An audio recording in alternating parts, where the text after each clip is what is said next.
Joining me now is my old friend Amber Athey. She's the Washington editor at The Spectator, and she's the author of a new book. Let's go ahead and put it up there on the screen. The Snowflakes Revolt: How Woke Millennials Hijacked American Media. Amber's an old friend of mine, as I said, and also a former member of the White House correspondent, and she witnessed both of us some interesting shenanigans inside the press briefing room at the time that I thought the audience would be interested in. So welcome to the show, Amber. It's good to see you.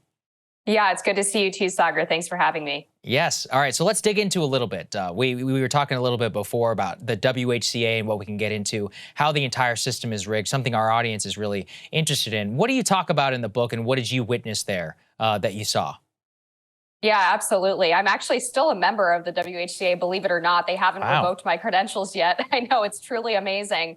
But what we uncovered and, what I write about in the book is the fact that the entire system of the WHCA is set up to benefit establishment and corporate media outlets. And for those who don't know, most of the access that's given to reporters in that White House briefing room is given to them by the WHCA. It's not an administration decision. So this is something that cuts across all political parties in terms of who's actually in office. The WHCA is responsible for deciding, for example, who gets permanent seats in the briefing room.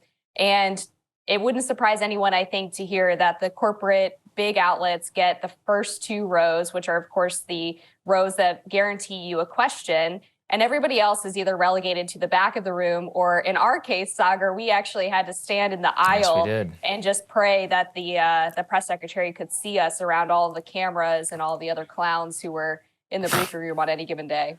Yeah, it was a real pain. We've both worked through it, but the system, itself, it shouldn't be so difficult for somebody who's not traditionally in the corporate media to be able to get a question in there. I mean, how does the book in itself, some of the stuff that you uncovered, just align with some of the media coverage that we found so frustrating at that time? Yeah, well, I think the major problem in the media is that it's become an echo chamber filled with people who all basically have the same background. And this goes back to the credentialing system that was implemented in the mid-1900s.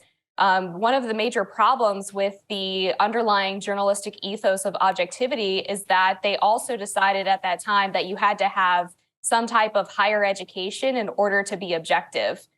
You had to have basically a training ground, and that training ground was typically through journalism school, or at the very least, a bachelor's degree at a major prestigious university. And the big corporate outlets like the New York Times and the Washington Post still hire mostly from those universities. So you have a group of people who tend to come from backgrounds where their parents were white collar, they tend to be wealthier, they're more likely to have lived in a city their entire life, and they're more likely to be liberal.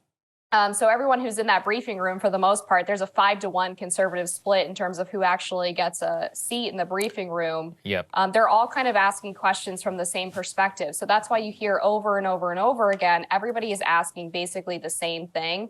And any undercovered story really just doesn't get airtime in that room.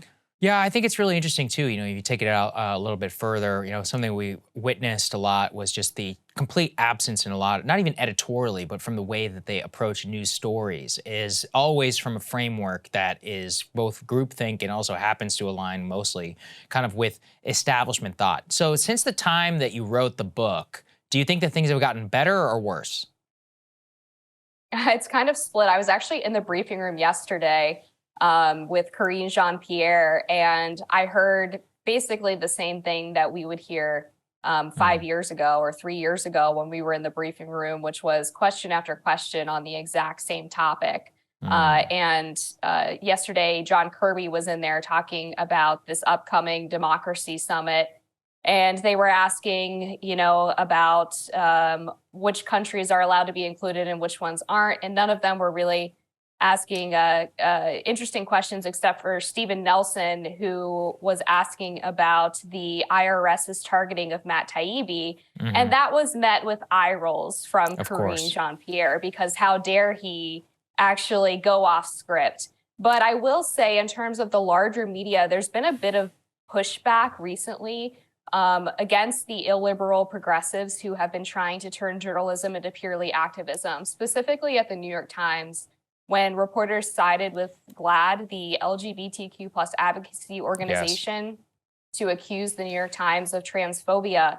The New York Times newsroom leadership actually said that they weren't going to tolerate reporters siding with activist groups any longer, and that they were going to start disciplinary proceedings for the reporters who had done so. And that's a huge shift, of course, from how they reacted to staffers accusing the paper of putting Black lives in jeopardy when they published an op-ed from Tom Cotton calling for sending in the National Guard to quell riots in the summer of 2020. Yep, that's a good point. Yeah, I agree. You know, you could see two sides of where things are headed. But I encourage people to go buy the book. We'll have a link down in the description. As I said, Amber is an old friend of mine, and I appreciate you joining us. Thanks for the platform, Saagar. Of course. All right. We'll see you guys later. Hey guys, ready or not, 2024 is fully upon us now, and Saagar and I have been brainstorming ways that we can really up our game for this critical election. Yeah, we rely on our premium subs to expand our coverage, to add staff, to upgrade the studio. We just want to give you the best independent coverage of this election, which is possible. So if you can help us out, become a premium subscriber today, breakingpoints.com, or the link is down here in the description video. It really means the world to us, and if you like what we're all about, this is the best possible way to keep us 100% independent, working only for you.